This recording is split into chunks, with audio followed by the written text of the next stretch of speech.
Today is all about how to design a machine learning system. So long we talked about how to do the training, how to do evaluation, we looked at several algorithms in itself, but we didn't talk about the whole pipeline a lot. Today will be a little bit more about talking about the pipeline. In 2 steps, we'll talk about what to give priority to when you're responsible for developing a whole machine learning system that has maybe several parts in it in a sequence, and you need to focus your resources on it. Imagine you're the project leader, you have to distribute your own time, the time of your team, your resources, what to give priority to, where to invest your time. We will talk about that, and we will have an extended example, a historical example. It's from the 90s, it's already old. We will look into it into some detail because it's a great example of the engineering of the whole system.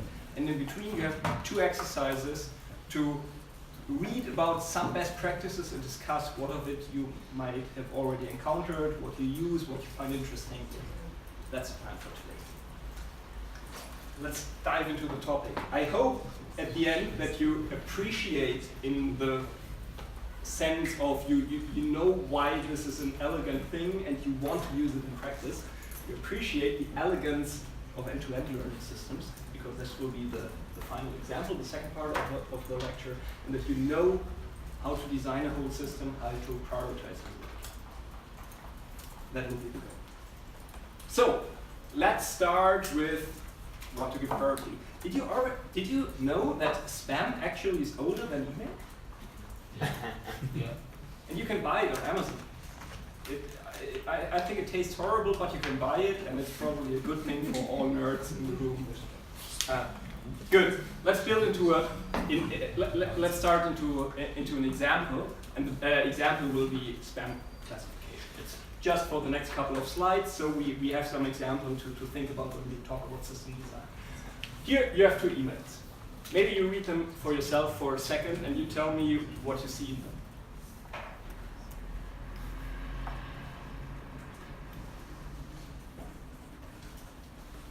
What can you say about the email on the left? Yeah? It has a lot of additional letters which we normally not use, like the this one, for example, or here, you say? Yeah, or even the Ausrufezeichen. It's exclamation marks. Normally people don't use it that much, especially if you are in a business context. You never use or normally don't use it. You usually don't shout at people in writing. Yes. Right? Yes, exactly. And mostly if something with money in it, you have also to take a look twice. Okay. What can we say about the email to your right?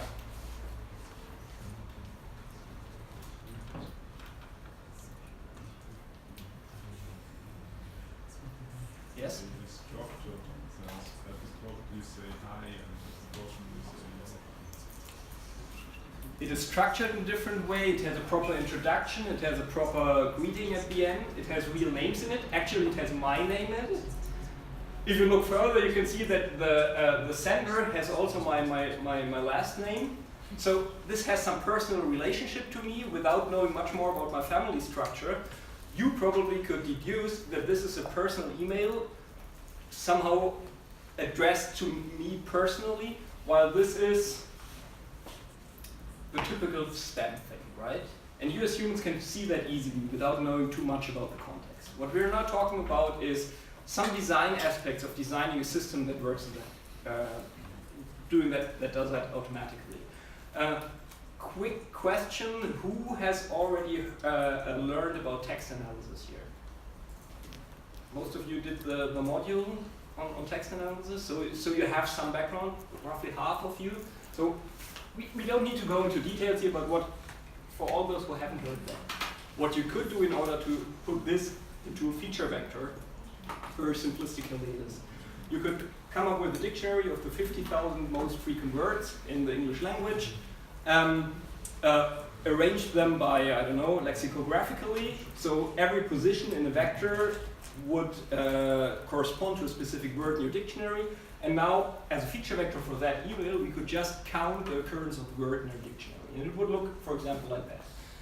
Kilo is probably not one of the most important words in our dictionary, but who cares? But buy, it's not in this one, but it's here. Deal is in this one, discount not, now is in this one, and so on. This would be a very simple feature vector for text, and as soon as we have a feature vector, we can do classification as on any other kind of data. So if you haven't heard anything about text classification, don't mind. By this, we just a feature vectors again. And we can deal with it. Good. So how can we build a stamp classifier now? And first, I want to talk about how to prioritize your algorithmic work. Like, it's not yet about the whole pipeline of the algorithm. It's about your specific thing, the classifier that gets a feature vector, puts out spam or not. How can you prioritize your algorithmic work here? Because there are probably a million different things you could do, you could try. And the question is, what is likely to pay off? How could you find that out? How can you best invest your time would be another way to phrase that. For example, you could collect lots of data. You could do that yourself. You could give it to a student. You could give it to interns. That's all very cheap ways, but you need human resources for that. You could set up a big project that is attending, like on a website that is attracting spammers, and then you could collect the spam from there, which was actually done in a project called Honeypot. You could do all these kind of things, but it will cost you time. So is it wise to collect data here? You could also invest at the same time into developing very sophisticated features, moving beyond the 50,000 words dictionary. You could do something better. For example, you could do features based on the email header, like which servers was it routed, what else, what other information is in there. You could use timestamps, whatever. You could use all of this meta information. You could process the words. You could do stemming. You could do all kinds of text processing to come up with something interesting. But where to invest the time? You could also develop algorithms on your own. You could do research and text analysis. What should you do? What follows now are very, very simple and basic recommendations how to approach a machine learning project. These are best practices in the community. They are not from me. They have been told, let's say, from generation to generation. And probably you have heard the most of it somewhere. But let's use the time and collect it here. You should start with something very simple that you can implement very quickly just to have a baseline and see and get going from there. You shouldn't start fancy before you have something that works from beginning to the end of your pipeline, produces a result, and you can measure how well it works. And then you should set up your evaluation process using cross-validation, all the things we talked about at the very beginning of the course. You should set up your whole pipeline, and you should do it very simple. And as a remark from Andrew Ng and his machine learning course from Stanford, you should do that quickly. You shouldn't plan 3 weeks or months for that, irrespective of how long your old project is. I mean, if you have a project for 3 years, you could say, yes, the build-up phase takes 3 weeks. That would be reasonable. But what you should try to do is take your time, and Andrew says he personally tries to take 24 hours, like 8 o'clock in the morning on Monday to 8 o'clock on Tuesday, something like this. Take some coffee, take some pizza, lock yourself in the room, and build the pipeline end to end. Why? Because this great constraint on time, like you're very much constrained on time here, will very much regularize your use of fancy algorithms. You just don't have the time to do something fancy. You have to hack everything together. And we take that as a hackathon and make it quickly. It doesn't matter too much if you really take 24 hours, if you do not sleep and do it overnight, but do it quickly. I have an EVA module for MSc students where we do such a hackathon at the end of the module with ZW students only, unfortunately. And there we take 3 successive business days. So you have 8, 16, 24 hours as well, but you don't have to work overnight. That doesn't matter. Don't take the 24 literally, but quickly. Do it really quickly. Do it as a hack to have the whole pipeline working. Okay, what then? plot learning curves, use the diagnostics you learned about to get intuition into what works here.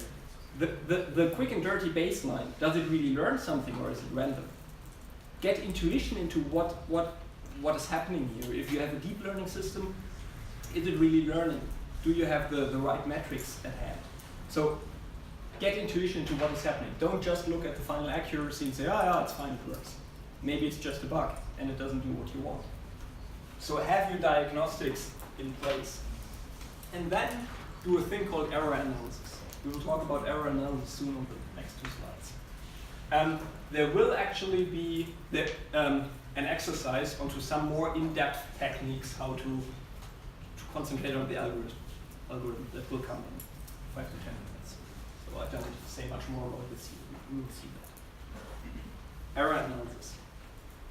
Please spend some time and look into the data you have and look into the errors your system is still doing. I mean, we're still at the beginning. It will likely produce errors. So have a look at them. How can this look like? What do I mean when I say look at the errors? Assume you're still in the text classification example for spam. Your cross-validation set has 500 emails in it. And assume 100 of them are misclassified. What could you do? What would you do? Yes? Take those 100 and see what's wrong. How do you see that?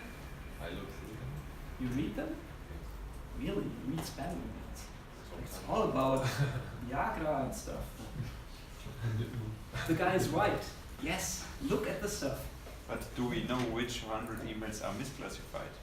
I assume now if it's in your cross-validation set and your test set that you have ground truth for them. You know basically which ones are the errors. And then, yes, please really look at them. Read them one by one and get an intuition what the classifier is doing wrong. This is not particular to text. You can do the same if you do image analysis. You can do the same if you have some time series. You can do the same if you have records in an Excel-like structure. Look at those cases where your algorithm fails to see, is there a pattern in it? How does it work? What you, for example, in this text case you could do is you could categorize the errors to see are there some clusters? Is there a pattern why it's doing wrong? For example, you might find out that from these 100 emails that are wrongly classified, that are actually spam and you don't recognize them as spam, 12 of them refer to some pharma stuff, the Viagra emails.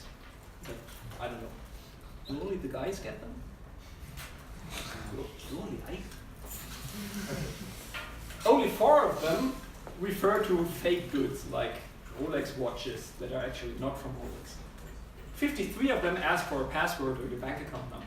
And let's say 31 diverse other stuff makes no sense to classify. But if you see that, it might tell you something. What could you deduce from that?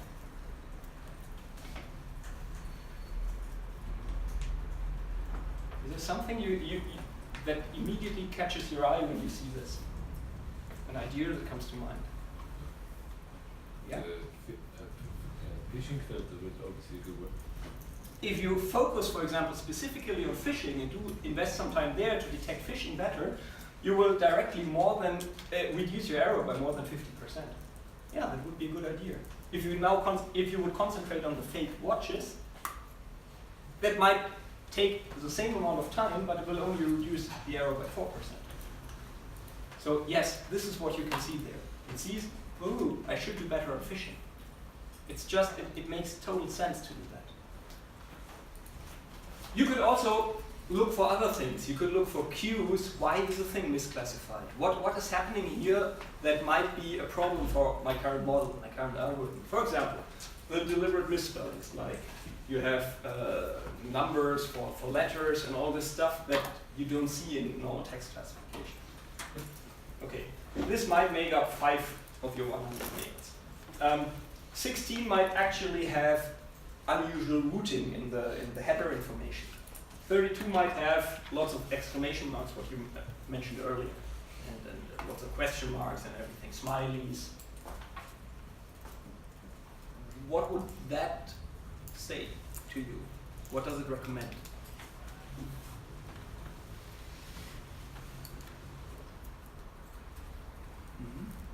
I would say unusual pronouncing is clearly the most useful, but I think also unusual email routing is easy to detect. So if you see a way which you go, I would probably suggest, even if it's less, go with the way which is probably easier and fast to implement. You said a very interesting thing. You mentioned these two, the unusual routing and the unusual punctuation. At the moment, we still have in mind our system that just has a text features. And you mentioned the merit of also looking at the routing, at the header information. Yes, we could reduce the error by 16%. But it would mean we would need to enlarge our feature space, not just text features, but we would need to accompany it with metadata features, which might bring other complications like feature merging, a larger feature space, higher dimensionality, all kinds of things. But it would bring 16%, it might be worth it. But by just looking at text features, still you get 32. Probably you would do both, but not look too much into this, because it's quite rare. There are more low-hanging fruits here. We don't make a rule out of that, but it should give you an idea what you could expect from really looking at the data. And this is something you will hear very often from the experts, not just when you have tiny statistics data sets or something, when you have large-scale image recognition challenges and things like that. People still tell you, look at the data. One of them, you will have a look at his writings later, even formulates it, get one with the data. Become one with the data, like merge with the data, like get familiar with it. Look into it and look into the errors. It's impossible to get good results without that. Okay for the moment? Let's look into another aspect of error analysis. I mentioned that earlier, when we think about algorithmically what to do, how to improve our algorithm. In text analysis, certain things come to mind. For example, should we use a stemming algorithm? A stemming algorithm, for those who don't know it, basically cuts off the ending of a word. So different grammatical forms usually have the same stem then. That's a good idea, because then the many different grammatical forms of a word are all represented as the same word in your features. That's good.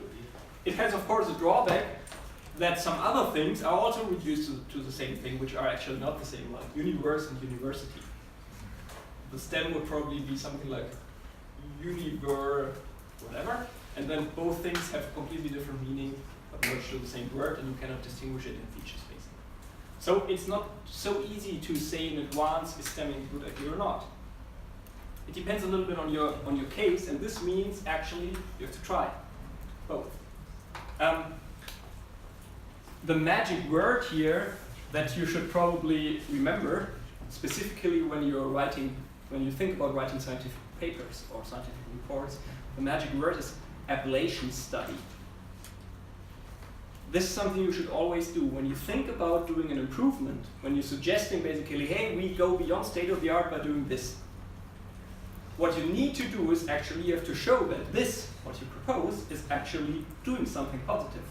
And that the positive you observe is not due to some other thing that you just forgot about and you attribute it to the thing you had in mind.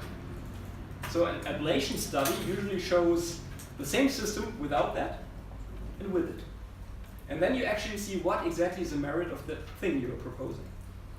And at good conferences, you only have a chance to be considered for being accepted if you do ablation studies for everything you propose. If you don't do it, they will not read your paper to the end. They will just reject it. And this is, of course, always also a good idea for your theses. Like if you really want to convince your supervisor or the reader, whoever, that your work is valuable, show numerically what is the merit of every measure you propose. Good. So, how can we do it? We measure cross-validation error. With our original version, we have some error. With stemming, error goes down. And with some other stuff. Additional to stemming. What would you say? 5% down to 3%, 3.2%. What would you do now? I mean, it took you some time to implement the stemming. Would you keep it? Would you get rid of it?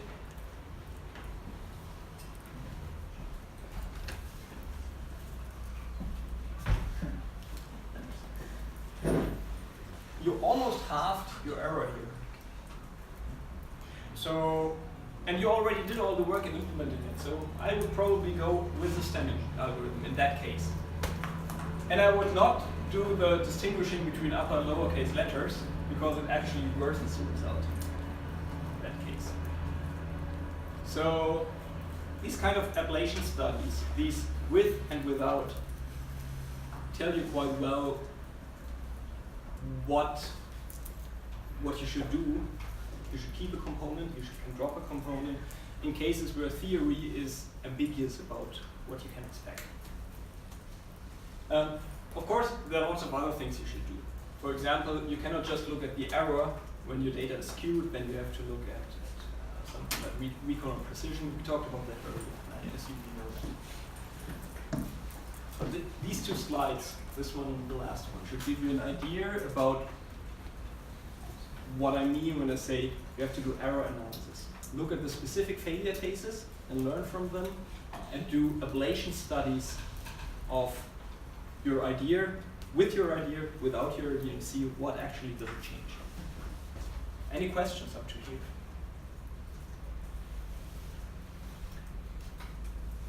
What I want to do now is to take a 20-minute break for myself and give some work to you. And the work would be to give you a choice of reading quickly into one of these 3 articles. With both, you can easily spend more than 10 minutes.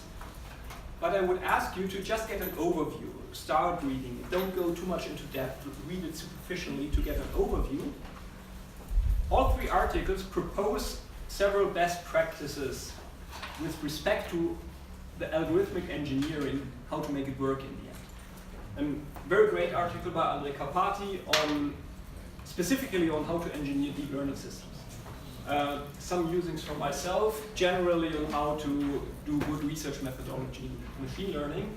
And there's an interesting article specific to reinforcement learning. I would recommend you to pick something where you already have some basic knowledge, where you already worked on such a problem, because it connects better to your own experience. Take 10 minutes and read it, and then discuss on your table, in your row, basically, your findings. And you can use these questions to guide your discussion. 10 minutes reading, 10 minutes discussion. What advice was surprising to you? Like that you didn't think of before. Why was it surprising? Why didn't you think of it before? Do you have some own experience with some of the things and can confirm some of the findings? And is there something you would disagree? Choose one of the articles, start reading, take 10 minutes, try to come to the bottom, so go quickly over it, and then start discussing these things. Go. For the camera, I will pause it, and you should do the same.